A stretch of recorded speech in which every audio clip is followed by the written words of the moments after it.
Hi, my name is Justin, aka Ghost Reader, and today I'm doing another book review, and that is a review of the book Diversity Incorporated: The Failed Promise of a $1 Billion Business by Pamela Newkirk.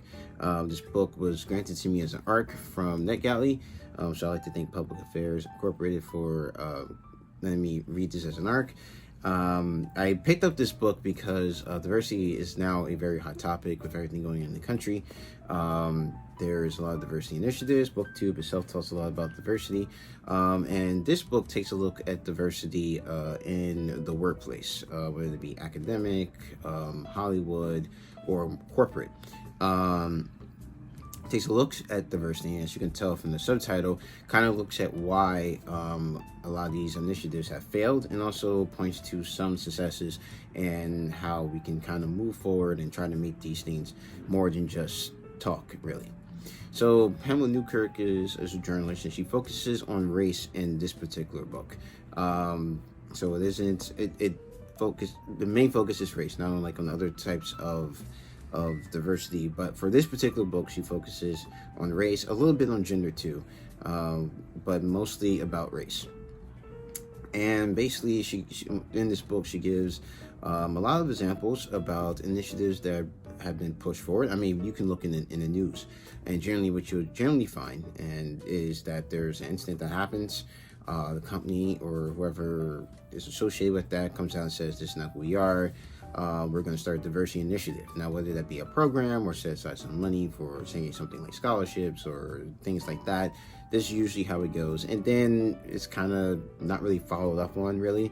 At least that's what you hear about it. It sounds well and good, but does it really work?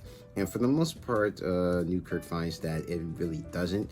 In fact, she's found that in what you would call the most progressive industries, kind of like Hollywood, journalism, like the liberal arts industries, that diversity actually is like the efforts to push diversity and the actual results of that are worse actually than corporate, which if you had asked me before reading this book, I probably would have said corporate was worse, like corporate America was worse than, say, perhaps like Hollywood or something like that. Even though I know Hollywood has their problems and that has been highlighted a lot in recent years, I would have said that corporate would have been a lot worse, but actually corporate is doing a lot better when it comes to, and by better, that doesn't mean that they're amazing at it. They have a lot of work to do, but they're actually doing better than industries like Hollywood, journalism, and even academia.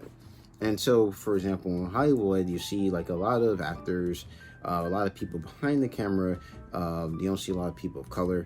You do see a lot more African Americans, but there's still a lot of catching up for Hispanics and Asian Americans.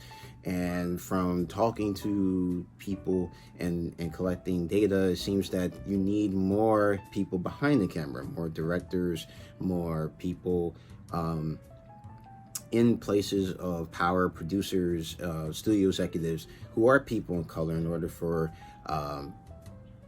for there to be a contribution, more opportunities for the contribution of people of color. Even though the trends have shown that movies, and she gives data for this, that movies featuring a lot of people of color or produced by people of color do just as well or better than movies that have like all white cast, all white people in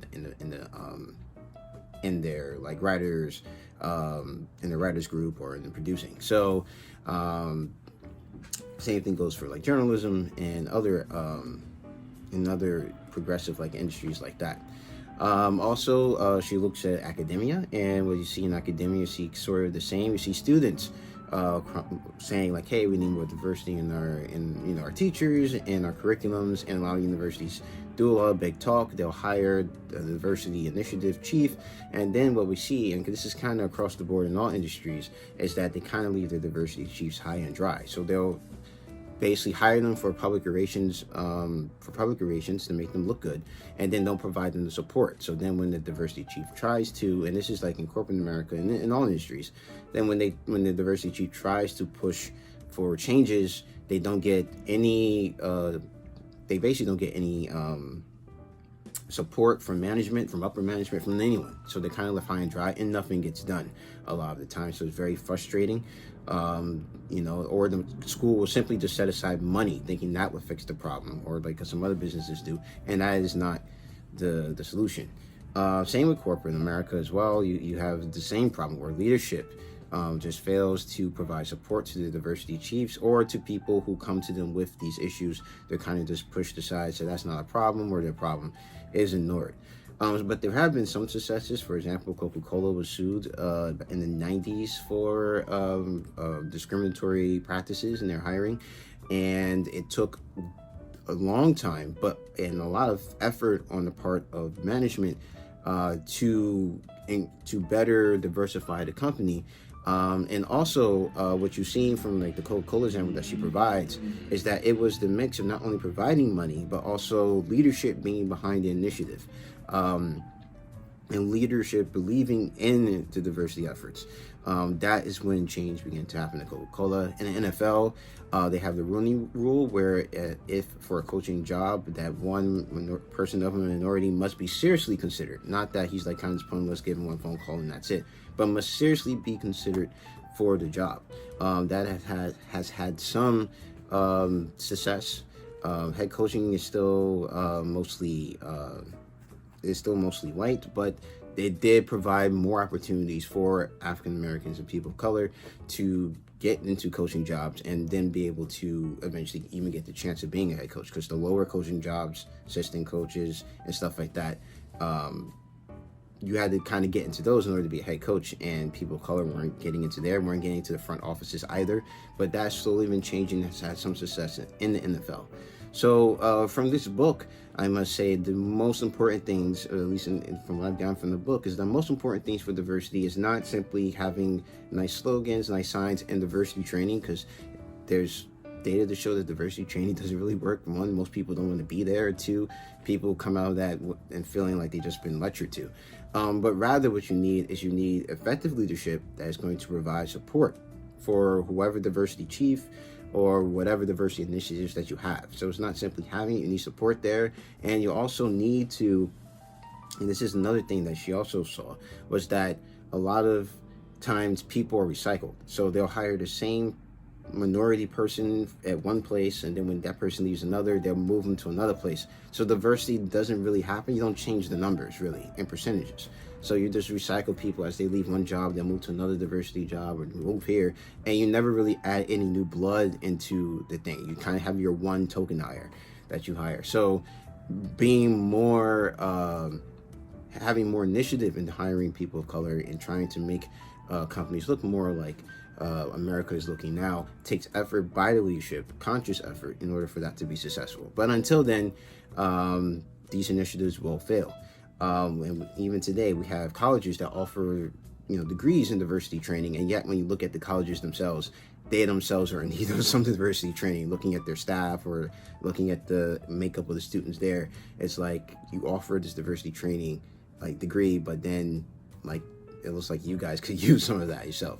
So yeah, I thought this was a good book. I thought she did a really good job at pointing out a lot of stats in there. Really bring things home. For example, I forget the time period, but it was like maybe a period of 10 years from like the 90s to the 2000s. Black men in management only rose from like 3% to 3.5%. And for people who are kind of marginalized, the winners kind of diversity initiatives have been for the most part white women. Their numbers have increased. I mean, they still have a long way to go, but by far they have been the most to have gained from a lot of the diversity initiatives. But there has been some successes in Hollywood. We're seeing more drives for that. We're seeing more people actually being committed to diversity.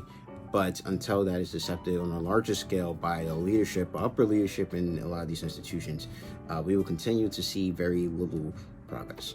So that is my review of this book. I give it a 4 out of 5 stars. I thought it was really good. A really good look at the diversity industry and how it needs to change in order for it to actually give us solid results. So if you like this video, please let me know down in the comments section below. If you like this, if you want to see more reviews from me, I definitely will be doing more.